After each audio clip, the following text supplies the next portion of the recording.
پوچھا اللہ والے. دیکھیں سلیم چوہان صاحب میں ان کو بہت پرانا جانتا ہوں اور سینئر جرنلسٹ بھی ہیں, ان کے ساتھ بیٹھتے ہیں. دیکھیں بندے کا دل گواہی دیتا ہے کہ یار اس کے پاس کچھ ہے, اللہ نے کچھ مہربانی کی. انسان تو زیادہ کچھ نہیں ہے, انسان تو اپنی پیدائش بھی نہیں بتا سکتا, یہ اللہ رسول کی مہربانی ہوتی ہے کسی بھی ہو جائے. تو ہم کہتے ہیں اللہ رسول کی مہربانی پہ میں قربان جاؤں. میں وہ واقعہ جب پڑھتا ہوں تو مجھے آنسو نکل جاتے ہیں. ایک دن آپ صلی اللہ علیہ وسلم اتنی عبادت کی آپ کے پاؤں مبارک خون مبارک چلنا شروع ہو گیا. اما عائشہ رضی اللہ عنہا ماں پاک نے دیکھا تو آپ نے رونا شروع کر دیا. آپ نے یا رسول اللہ سارا کچھ تو آپ کے لیے ہے, میں قربان جاؤں.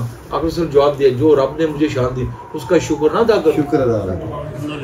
ادھر الٹ کام ہے, کوئی مہربانی تو شکر دائی بیچارے بندہ نماز کا وقت ہی نہیں پتہ چلتا بندوں کو, کیا وجہ ہے کہ اللہ معاف کرے. نماز اللہ کے لیے ہم کہتے ہیں کہ اللہ نے تحفے میں نماز دی نبی پاک محبوب صلی اللہ علیہ وسلم آپ سب سے, اس کی کیا تحفے کی شان ہوگی, رب نے دیا تحفہ, ہم اس کو بھول بیٹھے اس لیے ہم ذلیل ہو رہے ہیں. دیکھیں مذہب کوئی یہ ترخانوں والا کام نہیں, سنیروں والا کام نہیں ہے, یہ قدرت سے ہوتا ہے. تو الحمدللہ میں دنیا کا واحد آدمی ہوں جو میں ہوش میں آیا, لیکن کوئی بندہ ہوش میں نہیں آتا, جو آتا تو اس کو اللہ پہ چل رہا. یہ قدرت سے میرے بزرگوں کی دعاؤں سے یہ انہوں نے پہلے 40 سال تک یہ زندہ رہا, ہوش میں آ گیا تو بڑا کچھ کرے گا. تو ہم حالم کر رہے ہیں سب کچھ کریں, تو ہم نے ربانیت اختیار نہیں کی. دین میں ربانی سخت سے نفرت ہے.